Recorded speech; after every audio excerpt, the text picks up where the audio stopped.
Avant de vous parler de bioinformatique appliquée à la génétique somatique des cancers en diagnostic, il me paraît important de vous rappeler le contexte actuel des thérapies innovantes en cancérologie et de vous dépeindre les contraintes liées à la réalisation des tests compagnons par séquençage nouvelle génération. Il existe aujourd'hui un nombre important de thérapies ciblées pour lesquelles il existe des marqueurs compagnons indiquant le potentiel de succès de ces drogues chez un patient donné à un temps particulier d'évolution de sa maladie. Il s'agit de marqueurs de sensibilité et de marqueurs de résistance à une thérapie spécifique. Aujourd'hui, 85 thérapies ciblées associent des marqueurs moléculaires. Il faut également souligner l'arrivée des immunothérapies, pour lesquelles des biomarqueurs sont en cours de développement. Il s'agit principalement de la charge mutationnelle des tumeurs et de leur instabilité microsatellitaire.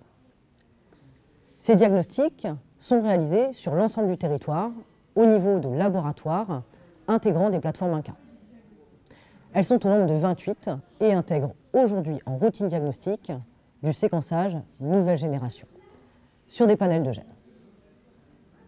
Ces panels sont constitués de gènes de différentes voies de signalisation permettant l'accès aux thérapies ciblées, telles que les gènes EGFR, BRAF, KRAS et d'autres, et aussi des gènes permettant des essais cliniques comme ALK et MET, mais également de gènes permettant d'assister à un diagnostic et de mieux décrire certains sous-types tumoraux, comme IDH1 et 2 dans les tumeurs cérébrales. Enfin, ils peuvent contenir des gènes capables de monitorer l'évolution de la maladie ou de décrire la survenue de résistance de novo, et également de gènes associés à des projets de recherche. Pour certains de ces gènes, il s'agit d'identifier la présence de mutations au niveau de certains hotspots mutationnels.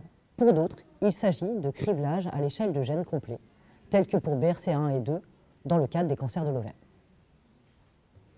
Il faut absolument avoir en tête que la spécificité et la sensibilité de ces tests engagent le processus vital des patients et qu'ils se doivent d'être réalisés en un temps court, compatible avec la prise en charge des patients.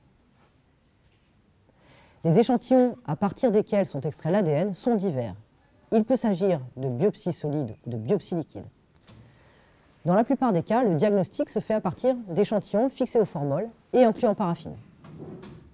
Malheureusement, cette façon de conserver les échantillons n'est pas neutre pour l'ADN, qui se retrouve alors endommagé et fragmenté. Les biopsies liquides sont réalisées à partir de sang, principalement, sur de l'ADN circulant relargué dans la circulation sanguine du fait de divers phénomènes, tels que la nécrose ou l'apoptose. L'ADN circulant est également fragmenté. Nous nous retrouvons donc avec de l'ADN fragmenté, de mauvaise qualité et en très faible quantité. Il faut également souligner que ces échantillons contiennent à la fois de l'ADN tumoral et de l'ADN normal. Et lorsque je dis ADN tumoral, il faudrait mieux dire de divers ADN tumoraux, car les tumeurs sont hétérogènes et sont constituées de divers clones portant certaines caractéristiques mutationnelles qui leur sont propres. Nous ne séquençons donc pas des fractions d'un génome, mais des fractions de plusieurs génomes tumoraux, et ceci pour un même échantillon. Pour les biopsies solides, les zones contenant des cellules tumorales sont identifiées et priorisées à partir d'une lecture de l'âme en anatomopathologie. Un pourcentage de cellules tumorales est alors établi. En résumé, la mise en place de tests moléculaires par séquençage nouvelle génération a dû faire face à différentes contraintes de temps, d'hétérogénéité, de qualité de l'ADN, fragmenté et dégradé, afin de permettre l'établissement de tests rapides, robustes, sensibles et spécifiques. Enfin, afin de relever ces défis, le séquençage est réalisé en très haute profondeur, appelé Ultra Deep Sequencing. Les choix de préparation de librairies et de machines de séquençage ont été très divers, allant de la capture à l'amplicon avec un séquençage sur de petits séquenceurs de type MiSeq ou PGM.